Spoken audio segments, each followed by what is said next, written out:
Staying with the long-awaited sentencing of the figure viewed to be at the heart of the massive scandal that shocked the nation, our Park Geun-hye has the details of the disgraced leader's charges and the verdict. Out of the whopping 18 charges that prosecutors brought against her, the Seoul Central District Court found Park guilty of 16 of them, sentencing her 24 years in prison, plus a fine of more than $16 million. These are the specific charges and the verdict for each. Most of the charges are the wrongful exercise of authority, which she did in the private interest of herself and her confidant Choi Soon-sil.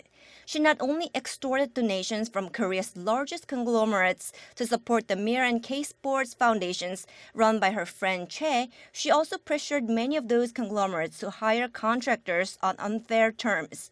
On all the charges of abuse of power and coercion, she was found either guilty or partly guilty.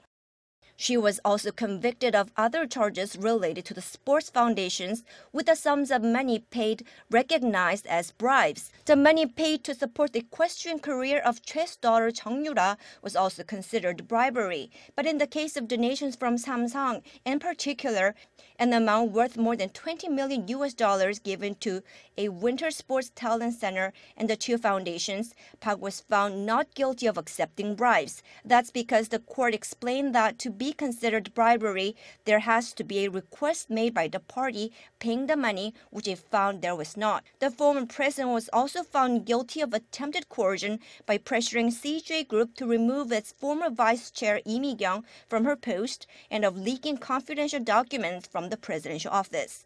She was also found guilty of blacklisting some cultural figures from state funding and forcing cultural ministry officials to resign.